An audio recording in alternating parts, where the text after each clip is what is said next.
Hi hello എല്ലാവർക്കും പുതിയൊരു വീഡിയോയിലേക്ക് സ്വാഗതം. ഇന്ന് ഞാൻ വന്നിരിക്കുന്നത് പപ്പായ 65 അല്ലെങ്കിൽ പപ്പായ ഫ്രൈ എന്നൊക്കെ പറയില്ലേ, അങ്ങനെ ഒരു സ്നാക്കിൻ്റെ റെസിപ്പി ആയിട്ടാണ്. ഞങ്ങൾ തൃശ്ശൂർ ഇവിടെ ഇതിനെ കൊപ്പക്കായ എന്നാണ് പറയുന്നത്. ചില സ്ഥലങ്ങളിൽ പപ്പായ, കപ്ലങ്ങ അങ്ങനെ പല പേരുണ്ട് കേട്ടോ ഇതിന്. അപ്പോൾ നമുക്ക് ഈ സ്നാക്ക് ഒന്ന് തയ്യാറാക്കാം. അതിനായിട്ട് ഞാനിവിടെ ഒരു കൊപ്പക്കായാണ് എടുത്തിരിക്കുന്നത്. അതിൻ്റെ തൊലിയെല്ലാം കളഞ്ഞിട്ട് ഇതുപോലെ കഷ്ണങ്ങളാക്കിയിട്ട് നന്നായിട്ടൊന്ന് കഴുകിയെടുക്കണം. ഇനി നമ്മൾ ഫ്രഞ്ച് ഫ്രൈസ് ഉണ്ടാക്കാൻ വേണ്ടിയിട്ട് ഉരുളക്കിഴങ്ങൊക്കെ കട്ട് ചെയ്തെടുക്കില്ലേ, നല്ല നീളത്തിൽ, അതുപോലെ ഇതൊന്ന് കട്ട് ചെയ്തെടുക്കാം. ഒരുപാട് കനം കുറയ്ക്കാതെ, എന്നാൽ ഒരുപാട് കനം കൂടിപ്പോകാനും പാടില്ല. ഒരു മീഡിയം സൈസിൽ ഇതുപോലെ അങ്ങോട്ട് കട്ട് ചെയ്തെടുക്കാം. ഇനി വീട്ടിൽ ഫ്രഞ്ച് ഫ്രൈസ് വേണമെന്ന് പറഞ്ഞ് കുട്ടികൾ വാശി പിടിക്കുന്ന സമയത്ത് ഉരുളക്കിഴങ്ങില്ല അല്ലെങ്കിൽ ഉരുളക്കിഴങ്ങ് വാങ്ങിച്ച് പൈസ കളയേണ്ട ആവശ്യമില്ല കേട്ടോ. നമ്മുടെ പറമ്പിലൊക്കെ കൊപ്പക്കായ ഇതുപോലെ ഇഷ്ടം പോലെ നിൽക്കുന്നുണ്ടായിരിക്കും.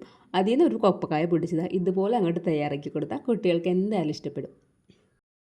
അപ്പോൾ ഞാൻ എൻ്റെ കൊപ്പക്കായ ഇതുപോലെ നല്ല നീളം കഷ്ണങ്ങളാക്കിയിട്ട് കട്ട് ചെയ്ത് മാറ്റി വെച്ചിട്ടുണ്ട്.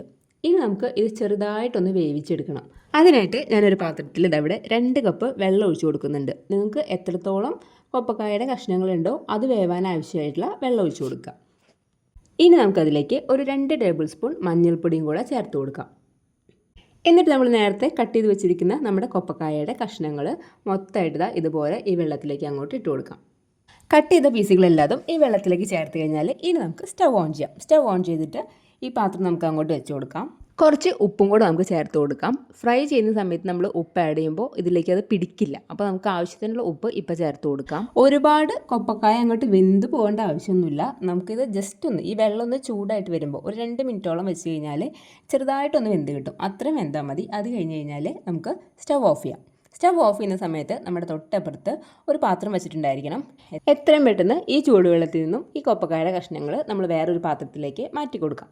ഇനിയിപ്പോൾ നിങ്ങൾക്ക് ഈ കഷ്ണങ്ങൾ കുറച്ചധികം അങ്ങോട്ട് വെന്ത് പോയി തോന്നുകയാണെന്നുണ്ടെങ്കിൽ നമ്മൾ ഈ ചൂടുവെള്ളത്തിൽ നിന്ന് മാറ്റി കൊടുക്കുന്ന സമയത്ത് മറ്റേ പാത്രത്തിൽ കുറച്ച് ഐസ് വാട്ടറോ അല്ലെങ്കിൽ സാധാരണ നോർമൽ വാട്ടറോ വെച്ച് കൊടുത്തിട്ട് അതിലേക്ക് ഈ പീസസ് ഇട്ട് കൊടുക്കുകയാണെങ്കിലും കുഴപ്പമില്ല. നമ്മുടെ കൊപ്പക്കായയുടെ കഷ്ണങ്ങൾ ഇതുപോലെ ഒരുപാട് വെന്ത് പോകാതെ ഇതുപോലെ കിട്ടിയിട്ടുണ്ട്. ഇനി നമുക്കിതിൽ കുറച്ച് വെള്ളമൊക്കെ ഉണ്ടായിരിക്കുമല്ലോ, അതൊക്കെ ഒന്ന് ഊറ്റി കളയാനായിട്ട് നമുക്ക് കുറച്ച് സമയം വെള്ളം വാർന്നു പോകാനായിട്ട് ഇതുപോലെ വെച്ച് കൊടുക്കാം. ഇങ്ങനെ വെക്കുന്നില്ലെങ്കിൽ നമ്മളൊരു കോട്ടൺ തുണിയിൽ ഈ പീസസ് എല്ലാം ഇട്ട് കൊടുത്തിട്ട് ഒന്നിങ്ങനെ തുടച്ച് കഴിഞ്ഞാൽ നമുക്കതിൽ നിന്ന് ഈ വെള്ളമെല്ലാം മാറിക്കിട്ടും. അപ്പോൾ വെള്ളമെല്ലാം കഷ്ണങ്ങളിൽ നിന്ന് പോയി കഴിഞ്ഞ് കഴിഞ്ഞാൽ പിന്നെ നമുക്കിതിലേക്ക് ആവശ്യത്തിനുള്ള മസാല ചേർത്ത് കൊടുക്കാം. അതിനായിട്ട് ഞാൻ ആദ്യം തന്നെ കാശ്മീരി ചില്ലി പൗഡർ ഇട്ടിട്ടുണ്ട്. പിന്നെ ഗരം മസാല ഇട്ട് കൊടുത്തിട്ടുണ്ട്. ഗരം മസാലയ്ക്ക് പകരം വേണമെങ്കിൽ ചിക്കൻ മസാല ആഡ് ചെയ്ത് കൊടുക്കാവുന്നതാണ്. പിന്നെ ഇഞ്ചി ചതച്ചിട്ടിട്ടുണ്ട്. പിന്നെ എരിവിനായിട്ട് കുറച്ച് കുരുമുളക് പൊടി ആഡ് ചെയ്തിട്ടുണ്ട്. അതല്ല നോർമൽ മുളക് പൊടി ആഡ് ചെയ്യേണ്ടവർക്ക് അങ്ങനെയും ചെയ്യാം. പിന്നെ നമ്മൾ നേരത്തെ ഉപ്പ് ആഡ് ചെയ്തിട്ടുണ്ടായിരുന്നു. അപ്പോൾ കുറച്ച് ഉപ്പ് കുറവുണ്ടെന്ന് തോന്നിക്കഴിഞ്ഞാൽ ഈ സമയത്ത് നമുക്ക് ഉപ്പിട്ട് കൊടുക്കാം. പിന്നെ നമ്മുടെ കോൺഫ്ലവറും കുറച്ച് അധികം ഇട്ട് കൊടുത്തിട്ടുണ്ട്. ഈ പൊടിയുടെ അളവൊക്കെ നിങ്ങൾ എത്രത്തോളം കൊപ്പക്കായുടെ കഷ്ണങ്ങൾ എടുക്കുന്നുണ്ടോ അതിനനുസരിച്ച് മാറ്റം വരുത്താവുന്നതാണ്. ഇനി നമുക്കിതെല്ലാം കൂടെ നന്നായിട്ടൊന്ന് മിക്സ് ചെയ്യണം. ഈ മസാലയും ഈ കോൺഫ്ലവറിൻ്റെ പൊടിയൊക്കെ ഇതിലെല്ലാ പീസിലും നന്നായിട്ട് പിടിക്കുന്ന പോലെ നമുക്ക് കൈ വെച്ച് നന്നായിട്ടൊന്ന് തിരുമ്മി കൊടുക്കാം. ഈ കോൺഫ്ലവറിൻ്റെ പൗഡർ ഇതിലെല്ലാ പീസിലും നന്നായിട്ട് കോട്ട് ചെയ്ത് കിട്ടുന്ന പോലെ മിക്സ് ചെയ്തെടുക്കുക. അതുപോലെ തന്നെ ഈ പൊടികൾ നമ്മൾ ആഡ് ചെയ്തിട്ട് ഈ മിക്സ് ചെയ്യുന്ന സമയത്ത് ഇതിലേക്ക് വെള്ളം ഒഴിച്ചു കൊടുക്കുകയും ചെയ്യരുത്. നല്ല ഡ്രൈ ആയിട്ടിരിക്കുന്ന സമയത്ത് തന്നെ ഇതുപോലെ മിക്സ് ചെയ്തെടുക്കുക. അപ്പോൾ എല്ലാ പീസിലും കോൺഫ്ലവറൊക്കെ കോട്ട് ചെയ്ത് നല്ല അടിപൊളിയായിട്ട് നമുക്ക് നല്ല ഡ്രൈ ആയിട്ട് തന്നെ കിട്ടിയിട്ടുണ്ട്. ഇനി നമുക്കിതിലേക്ക് കുറച്ച് കറിവേപ്പിലും കൂടെ ആഡ് ചെയ്ത് കൊടുക്കാം. നമുക്കിത് ഫ്രൈ ചെയ്തെടുക്കാനുള്ളതാണ്. ഇത് ഫ്രൈ ചെയ്യുന്ന സമയത്ത് ഇതിൽ എണ്ണ കുടിക്കില്ല കേട്ടോ. ഇത് നമുക്ക് ബാക്കി സ്നാക്സിലുള്ള പോലെ ഒരുപാട് എണ്ണയൊന്നും ഇതിലുണ്ടായിരിക്കില്ല. അപ്പോൾ കറിവേപ്പിലും കൂടെ ആഡ് ചെയ്ത് കഴിഞ്ഞാൽ ഇനി നമുക്കിത് ഫ്രൈ ചെയ്തെടുക്കാനായിട്ടുള്ള പരിപാടികൾ നോക്കാം. അതിനായിട്ട് ഒരു പാത്രം സ്റ്റൗവിൽ വെച്ചിട്ടുണ്ട്. അത് നന്നായി ചൂടായി വരുന്ന സമയത്ത് നമുക്ക് ഫ്രൈ ചെയ്യാൻ ആവശ്യമായിട്ടുള്ള വെളിച്ചെണ്ണ അതിലേക്ക് ഒഴിച്ചു കൊടുക്കാം. എണ്ണ നന്നായി ചൂടായി കഴിയുമ്പോൾ നമ്മൾ മിക്സ് ചെയ്ത് വെച്ചിരിക്കുന്ന നമ്മുടെ കൊപ്പക്കായുടെ കഷ്ണങ്ങൾ ഇതുപോലെ അങ്ങോട്ട് എണ്ണയിലേക്ക് ഇട്ട് കൊടുക്കുക. ഫ്രൈ ചെയ്തെടുക്കുന്ന സമയത്ത് മീഡിയം ടു ഹൈ ഫ്ലെയിമിലിട്ട് തന്നെ ഫ്രൈ ചെയ്തെടുക്കുക. അപ്പോൾ നമുക്ക് തീരെ എണ്ണ കുടിക്കാതെ ഇത് കിട്ടുന്നതായിരിക്കും. പിന്നെ ഒരുപാട് നമുക്കിത് വേവിച്ചെടുക്കേണ്ട ആവശ്യമില്ല. കുറച്ച് നേരത്തെ വേവിച്ചിട്ടുണ്ടല്ലോ. ഇനി നമുക്കിതൊന്ന് ക്രിസ്പി ആയിട്ട് കിട്ടുക അത്രേ വേണ്ടൂ.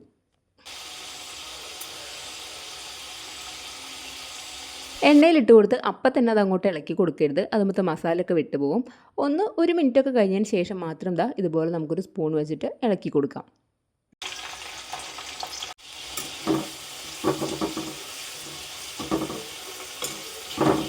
കൊപ്പക്കായാണല്ലോ, ഇത് ഒരുപാട് സമയം ക്രിസ്പിയായി കിട്ടാൻ വേണ്ടി വരും, നല്ല സോഫ്റ്റ് ആയിരിക്കും എന്നൊന്നും വിചാരിക്കേണ്ട. ഇത് പെട്ടെന്ന് തന്നെ നമുക്ക് ക്രിസ്പി ആയിട്ട് കിട്ടും. അപ്പോൾ ഇതാ നല്ല ക്രിസ്പി ആയിട്ട് കളറൊക്കെ മാറി വന്നിട്ടുണ്ട് നമ്മുടെ കൊപ്പക്കായുടെ കഷ്ണങ്ങൾ. ഇത് കാണുമ്പോൾ എനിക്ക് കുറുക്കുറെ പോലെയൊക്കെ തോന്നുന്നുണ്ട് കേട്ടോ. അപ്പോൾ നമുക്കിനിത് ഈ എണ്ണയിൽ നിന്ന് മാറ്റിയിട്ട് വേറൊരു പാത്രത്തിലേക്ക് ഇട്ട് കൊടുക്കാം. ഈവനിങ് നമുക്ക് ചായയൊക്കെ കുടിക്കുമ്പോൾ അതിൻ്റെ കൂടെയും അല്ലെങ്കിൽ ചോറിൻ്റെ കൂടെയൊക്കെ ഇത് നല്ല ടേസ്റ്റ് ആയിരിക്കും. എനിക്ക് പേഴ്സണലി ചായയുടെ കൂടെ കഴിക്കുന്നതിനേക്കാളും ഇത് ഇഷ്ടപ്പെട്ടത് ചോറിൻ്റെ കൂടെ കഴിച്ചു വയ്ക്കപ്പോഴാണ് കേട്ടോ. അപ്പോൾ നമുക്ക് ലഞ്ചിന് നമ്മൾ ഉരുളക്കിഴങ്ങൊക്കെ ഫ്രൈ ചെയ്ത് കൊടുക്കില്ലേ, അതുപോലെ തന്നെ സ്കൂളിൽ പോകുന്ന കുട്ടികൾക്കും അല്ലെങ്കിൽ ഓഫീസിൽ പോകുന്നവരൊക്കെ ആണെന്നുണ്ടെങ്കിൽ കൊപ്പക്കായം കൂടെ ഇതുപോലെ ഒന്ന് ഫ്രൈ ചെയ്തിട്ട് ലഞ്ചിൻ്റെ കൂടെ കഴിച്ചു നോക്കും കേട്ടോ. നല്ല അടിപൊളിയാണ്. പിന്നെ ഇത് ഓരോ സ്റ്റെപ്പായിട്ട് കാണിക്കുമ്പോൾ നിങ്ങൾ ഭയങ്കരമായിട്ടുള്ള പണിയാണെന്ന് വിചാരിക്കേണ്ട. നമ്മളിത് ഉണ്ടാക്കി തുടങ്ങുമ്പോൾ നല്ല ഈസിയാണ്, പെട്ടെന്ന് തന്നെ ഉണ്ടാക്കിയെടുക്കാനായിട്ട് പറ്റും. അപ്പോൾ നിങ്ങൾക്ക് ഇഷ്ടപ്പെട്ടിട്ടുണ്ടെങ്കിൽ വീഡിയോ ലൈക്ക് ചെയ്യുക. ഇതൊന്ന് ട്രൈ ചെയ്ത് നോക്കിയിട്ട് ഇഷ്ടപ്പെടുകയാണെന്നുണ്ടെങ്കിൽ അത് കമൻറ്റിലൂടെ എന്നെ ഒന്ന് അറിയിക്കുക. ചാനൽ സബ്സ്ക്രൈബ് ചെയ്യാത്തവരാണെന്നുണ്ടെങ്കിൽ സബ്സ്ക്രൈബ് ചെയ്ത് ഒന്ന് സപ്പോർട്ടും കൂടെ ചെയ്യുക. അപ്പോൾ അടുത്ത വീഡിയോയിൽ കാണാം.